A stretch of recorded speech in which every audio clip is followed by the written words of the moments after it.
Et, chaque balise a été traitée. Et quelquefois même, on a sur une balise, on pouvait même faire 2 ou 3 vidéos sur ça. Donc, vous pourrez avoir beaucoup plus de détails. Ne perdez pas beaucoup de temps sur des choses qui ne vous rapportent pas grand-chose.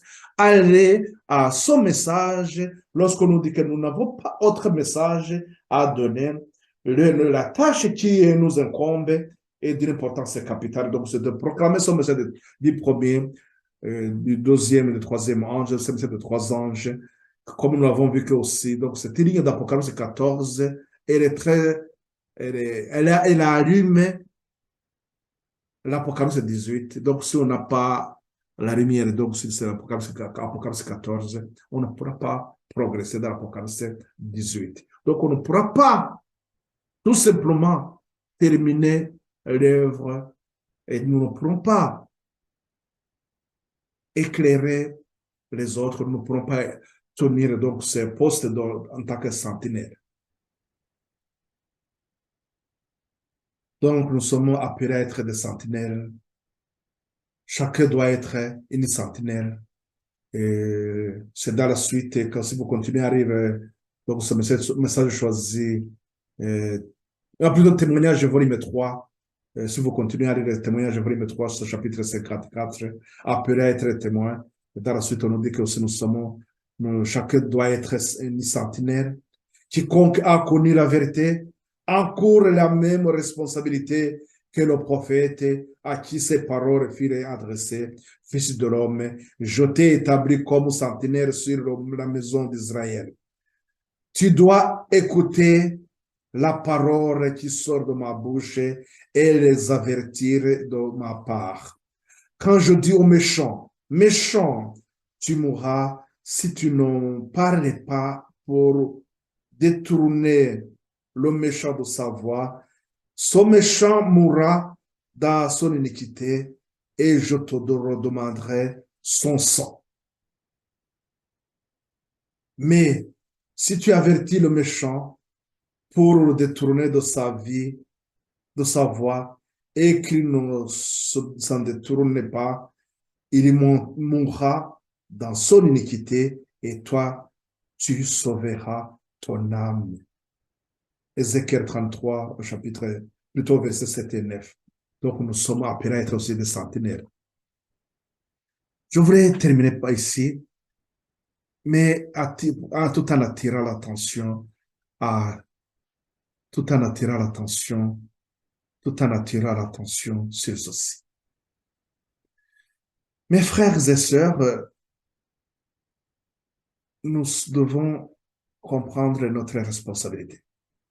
Comme nous venons de le lire et appelé à être sentinelle, nous devons comprendre que nous avons cette grande responsabilité, que le sang de ceux qui meurent est sur nous si nous continuons à semer la confusion.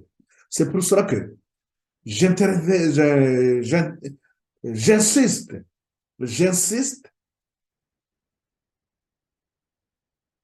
il faut que nous arrivions à comprendre cette ligne de réforme d'Apocalypse 18.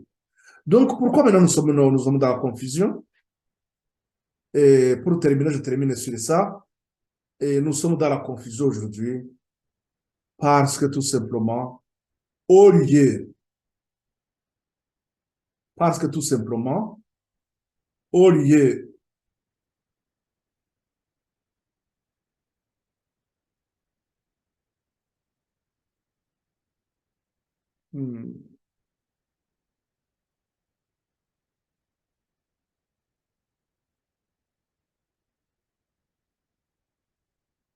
oui, parce qu'au lieu de continuer dans ce chemin qui est comme tel que nous l'avons vu, suivre ce chemin et qui nous amène, donc là où nous sommes arrêtés la fois passée, nous nous sommes arrêtés ici en Odyssée, mais mais la condition laodicéenne, dans cette condition de tiédeur,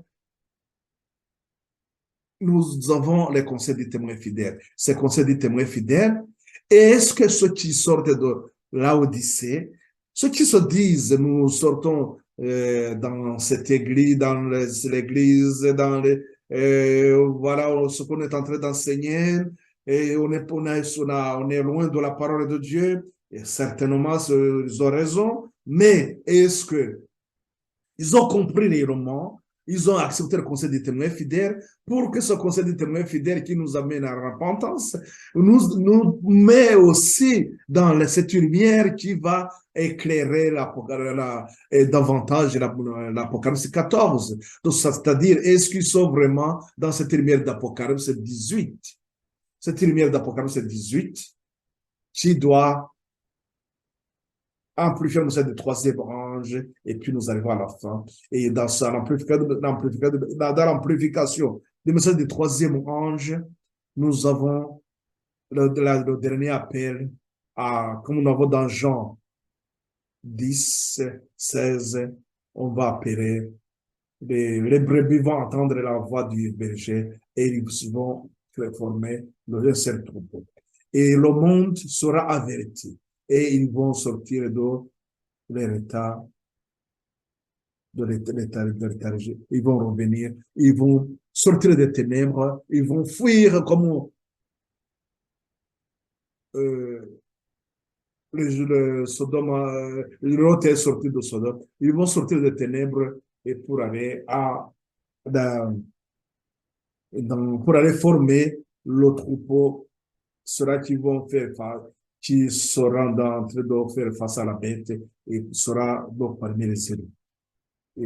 Donc, la question que nous nous posons, pourquoi? Donc, ces divers groupes qui se disent adventistes, c'est-à-dire dire adventistes, c'est qu'ils se réclament être dans la lumière des adventistes, et être dans la lumière de ce message des trois anges, c'est-à-dire qu'ils se réclament être en possession de cette lumière d'Apocalypse 14, ils se réclament connaître le message du premier et du deuxième ange, ils reconnaissent avoir compris cette expérience des Minévites et qu'ils se sont appropriés cette expérience. Donc, ça veut dire que ça assommera pour dire qu'ils ont compris ce que signifie aussi ce conseil des témoins fidèles. Et si le fait que Satan, il a amené ses portes-lumière dans cette situation de tiédeur, il va chercher toujours à les maintenir dedans. Il va y avoir une multitude de groupes. Et si, c'est là où la question devrait se poser la question, si réellement ces groupes ont reçu la lumière, ils ont compris le conseil du témoin fidèle, comment expliquer qu'aujourd'hui nous avons une multitude de groupes? Et est-ce que nous ne voyons pas que ces groupes constituent aussi un élément, des éléments de Satan, parce qu'il ne faut que s'aimer la confusion. Donc, compliquer encore les choses.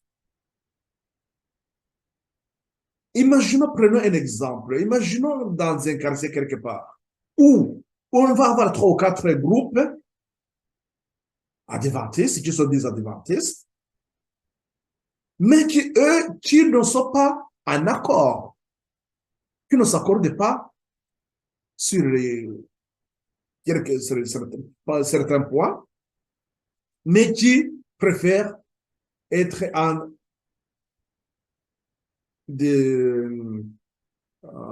discorde chaque fois aussi. Donc, ça veut dire qu'il y a un problème, puisque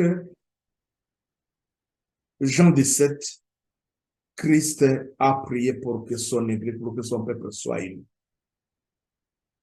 Son église devrait être unie. Donc, ceux qui sèment la confusion, ils participent à cette œuvre de Satan. Je vais vous lire 2 ou 3. Non, je vais vous lire un texte, un seul texte seulement, puisque les autres, peut-être, on aura l'occasion d'y revenir. Ce texte, je vais Je vais vous lire ce texte. Il faut que je le retrouve aussi.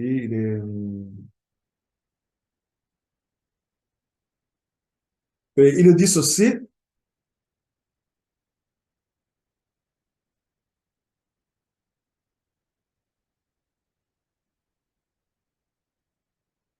Il dit ceci. L'Esprit de Dieu, source d'unité. L'Esprit de Dieu, source d'unité, Dieu incarne la bonté, la miséricorde et l'amour. Ceux qui sont vraiment en contact avec lui ne sauraient être en désaccord les uns avec les autres. Quand son esprit régit le cœur, il y crée l'harmonie, l'amour et l'unité. On constate le contraire parmi les enfants de Satan. Son œuvre consiste à susciter l'envie, les différends et la jalousie. Je demande au nom de mon maître, quel fruit portez-vous en nous examinant?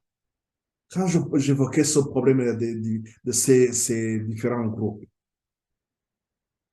posez-nous cette question, effectivement. Posez-nous cette question. Où est-ce que, où est-ce que nous sommes?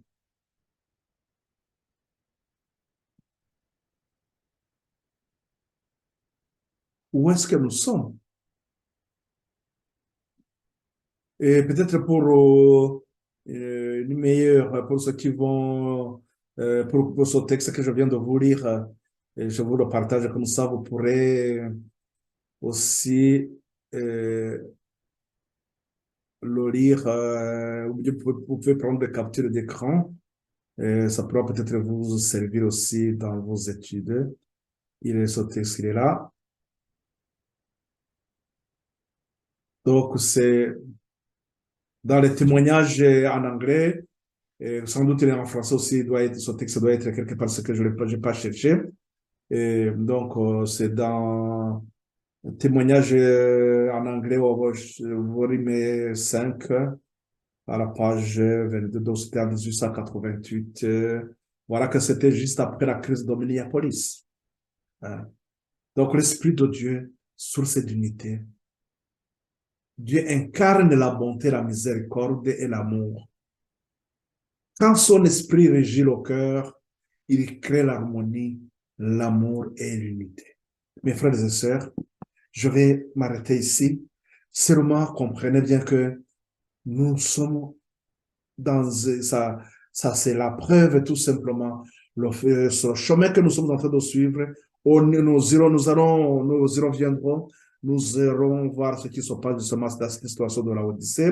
Quand nous allons bien compris la situation de ce problème de la Odyssée, je pense qu'à partir de cela, nous pourrons aussi comprendre comment accepter ces conseils des témoins fidèles et aller à la repentance. Et la repentance, donc cet appel d'Apocalypse 18, 1 à 3, qui nous appelle à la purification et dans la préparation à aller dans ce deuxième appel d'amplification des messages des troisième âge. Mes frères et sœurs, prenez garde. Je me rappelle que ça doit être dans Premiers Écrits. Ça doit être dans Premiers Écrits à la page 105. Si je me rappelle bien, il nous est dit aussi que nous devons apprendre à marcher dans la vérité toute seule. C'est à la page 105. Dieu est notre force. Nous devons regarder à lui pour obtenir la sagesse et savoir nous diriger. Ne regardez pas vos enseignants. nous devons nous diriger. Nous devons regarder à Christ. Celui-là, le chemin, la vérité et la vie. Celui qui nous éclaire. Nous devons regarder à lui pour obtenir la sagesse et savoir nous diriger. Je vous ramène aussi à la tragédie des siècles. Les Écritures, notre sauvegarde. Ce chapitre, il est aussi beaucoup plus clair sur ce point. Si nous avons toujours en vue sa gloire, le bien de l'Église et le salut de nos âmes, nous vaincrons tous les péchés qui nous assiègent. Nous devrions chercher individuellement à remporter chaque jour de nouvelles victoires. Il nous faut apprendre à marcher seul dans la bonne voie et à ne dépendre que de Dieu. Plutôt nous apprenons cela, mieux nous nous en trouverons. Que chacun cherche à savoir où il y faute et veille ensuite fidèlement afin que ses péchés ne le terrassent pas, mais qu'il en triomphe. Alors nous pourrons nous confier en Dieu et des grandes difficultés seront épargnées dans l'Église. Voilà mes frères et sœurs. Premiers écrits à la page 105, ce sont ces paroles sur lesquelles je termine. Que le Seigneur affermisse notre foi, à nous affermisse dans la vérité. Ce message des trois anges, c'est la lumière qui nous éclaire. À la fin de ce message des trois anges, Christ revient. Christ aura terminé son œuvre. Le message du troisième ange nous introduit dans cette dernière phase de l'œuvre du Christ. Le message du premier et du deuxième ange qui se rapporte à cette ligne de réforme d'Apocalypse 14 dans cette école des Millénites prépare un peuple qui a comme mission le message du troisième ange. Et nous avons vu que Satan, il a attaqué son peuple, il a mis dans une situation de tiédeur. Dieu, dans sa miséricorde, comme c'était aussi, je dirais que c'était une prophétie, il avait donné une solution. Écoutez les conseils des témoins fidèles, l'Apocalypse 3, 18. Et allez à Rab, et disez et répentez. Répentez-vous. Allez dans la voie de la purification. Dans cet appel d'Apocalypse 18, 1 à 3, après cette purification, cette préparation, nous serons à mesure de faire face à la bête et son image. Nous aurons terminé notre croissance. Nous serons dans nous aurons à terminer notre étape de maturation. Et nous serons affermis par la pluie de la saison et faire face à la bête. Mes frères et sœurs, voilà que nous ne nous laissons pas entraîner par ces faux enseignants qui sont devenus les agents de Satan, puisqu'il est inconcevable que 3 ou 4 groupes se réclamant adventistes du 7e jour dans un quartier donné vont semer la confusion au point où les gens vont le regarder et vont dire, mais c'est quoi? Mais où aller? Que faire? Puisque entre eux, ils sont en train de se battre. Cela est la preuve que l'Esprit de Dieu n'est pas au milieu d'eux. De même que le même reproche qui est fait à la Odyssée. Que le Seigneur éclaire notre sentier, éclaire notre esprit pour que nous puissions prendre le choix nous devons apprendre à marcher dans la vérité, tout seul. Prions.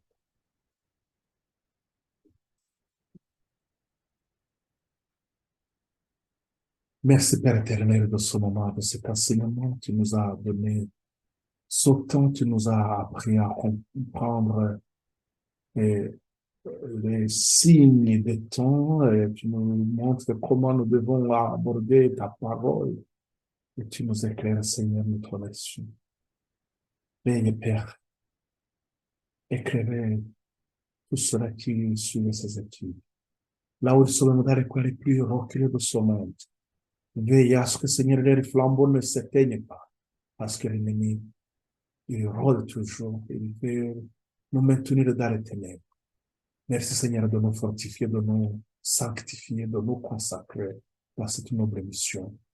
Nous te remercions, Père, de pourvoir notre euh, croissance dans notre affermissement intellectuel et spirituel. Au nom et pour le gloire de notre Seigneur Jésus-Christ, nous te remercions, Père. Amen.